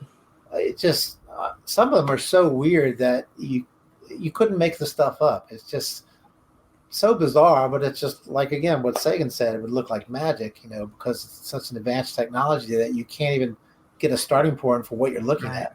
Right. Kathleen wanted to know what year the sighting was you and your brother had when you were a kid. No, I didn't have one as a kid. No, you said you and your brother had a sighting when you were younger. Oh, you were in your 20s, you said. Oh, in my 20s. Yeah, that was, let's see, like 1976, 1977, somewhere around there. The best years for sightings, I think. Yeah. So as Chief Investigator, Ben, what advice do you have for our listeners out there? I mean, nowadays to investigate this subject it's a slippery slope, you know, with the technologies we have now. What is some advice you have for folks out there that are kind of wanting to do their own research and investigations? Well, if you have the resources, get some good equipment. You know, always have two cameras so you can get parallax on any object you film or photograph, two different views to confirm distance and size and things like that. But you really, just like Ray did 40 years, 50 years ago, use instruments to try and capture what you can. You know, I was impressed by that tear in the sky. I just watched that for the first time, but they had everything except the high-speed camera, but they caught those objects coming down from the sky at like 57,000 miles an hour. And so you need, you know, your infrared, your spectral cameras that can pick up multiple wavelengths. You need a magnetometer, a gravimeter. These things are expensive. So, you know, worst case scenario, if you're trying to catch something, get a good camera. Get a camera that has a high-speed rate, you know, maybe at least 4,000 frames a second, and see what you can get. I think these days you can almost point a camera up anywhere and catch something. I believe these things are flying around all over the place. And they could be as small. Here's an interesting story from a long time ago. But I remember in the 90s, in England, they were having a lot of, you know, attacks and biological attacks and things like that, or terrorists. So they put this pole with this thing on it that could detect biologics and could see multiple spectrums. And 5 minutes after they turned this thing on, a ball about the size of your fist floated down to it. It was kind of studying it, and then seemed to realize it could see it, and then shot off into space. And so after that, I was thinking, oh, wow, you know, these things could be this big, or who knows how big. But, you know, nanotechnology, you could build a spaceship with a lot of things that's maybe as big as your finger. Wow. Teeny tiny things, right? So, you know, remember the Twilight Zone episode where the aliens are about this big and they landed that lady Agnes Moorehead's? Oh yes, she was. There was like no the invasion with a broom. Yes, there was no like dialogue in that whole thing. It was just classic. her. Classic. That was Agnes Moorehead, the mother from Bewitched. Yep, and it was like our little astronauts that were landed there almost. Yeah. Do you think these phenomena are connected, Ben? Yeah. Do you think that UFOs and, like, say, the paranormal and Sasquatch, the cryptids, are somehow connected and intertwined and related? I've never bought into that. Paranormal is just another way of saying something we don't understand yet. You know, just like UFOs. You could call UFOs paranormal in a way. If you're talking about like supernatural and ghosts and things like that, that's a whole different ballgame, which I've had experiences with that, and I don't think it's related. I think that they're all separate things. I think that Bigfoot is maybe an ancient man, like a Denisovian or something, that is just so smart. The Patterson Gimli footage, I believe, is real, which shows, you know, a 600-pound female. I mean, who made a monkey costume with breasts in the 60s? That's just... Yeah, that to me is a real thing. But I think that maybe it's an offshoot of Gigantopithecus or something. But I remember there was a famous mountain climber, I can't remember his name, but a famous mountain climber that climbed Everest and all these places. And they asked him about that. He goes, "Oh, I've seen him." He goes, "Really?" He goes, "Yeah, one crossed in front of me." He goes, "You know why you can't find them?" I said, "They can smell you like 3 miles away." Oh my goodness! That's why they always know you're there. And indigenous. So now we smell bad. Indigenous people that live in the forest, and this is documented. Some of these cultures that have never had touch with modern man, they live in these forests. But as soon as you walk into the forest, they know you're in the forest, even if they're miles away. Because we now find out that trees communicate with each other and plants communicate with each other. You know, who knows? I mean. It's all very interesting, but I think you can't lump them all together. If you want to study UFOs, you study UFOs. If you're a ghost hunter, you're a ghost hunter. If you're going after Bigfoot, that's a whole separate thing. Mhm. The stories with Bigfoot included in there, who knows? Could be a holographic projection. Maybe they're seeing it in your mind and want to project it to scare you off. There's could be a lot of reasons why they seem to be connected, but it could all be a ruse. What do you think they're doing? What do you think they're here for? Monitoring us, make sure we don't get out. You think it's for the Because bombs? we're such a bad example of enlightened beings. We're not, some of us are, but we're just. It's terrible the things we do to each other. And if you've learned to travel space, you probably overcame all that. So it could be a history lesson. These things could be filled with kids in a classroom. Here's what you don't do. Watch this planet blow itself up. Right. That could be easily what they're doing. But I know they want to monitor us because after the first atomic explosions is when it started increasing tremendously. And if you go back in time, it seems like they interacted with, us for a long time. The Bible could just be records of extraterrestrials that they didn't know what they're looking at, so they called them angels and gods. But I think that they want to keep an eye on us. We're probably a good study in what not to do, a good lesson. And if they've seen other civilizations go down this path, maybe occasionally they might try to tweak things to like at Maelstrom, where they've made the missiles come online to push us in another direction. But I don't, I'm starting to feel like we're almost in the end times because of everything that's happening. AI and we only have 2 minutes to wrap here, but do you think there's hope for humanity, number one? And if we get to that point, that tipping point, do you think they'll intervene? Any extraterrestrials? Will they come in and help us? I doubt it. I think that maybe, we've had 5 or 6 civilizations. The Hopi Indians say there were 5 worlds, and the 6th world is the last one. It's going to be the last one. I think we're heading towards a mass extinction event, to be honest with you. Man, on that happy note. Yeah. Let's end the show. Being realistic. Oh, no. Hey, folks, you know what? There's hope. Don't give up hope. No. There's millions and billions of us that want to turn things around. So let's end on a positive note, but I hope they intervene. We certainly need it. Ben, it's been a pleasure having you on. Thank you for taking the time to hang out with us tonight. And I hope you have a fantastic rest of your week.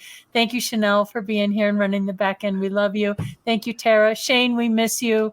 We'll have some announcements about Shane coming up. Our hearts are with you, and we miss you being here. And we all wish you the best. Thanks to all our listeners out there. Thank you to KGRA and Bill Skywatcher. And we will see you next Tuesday night. You guys all have a great rest of your week. Good night. Appreciate it.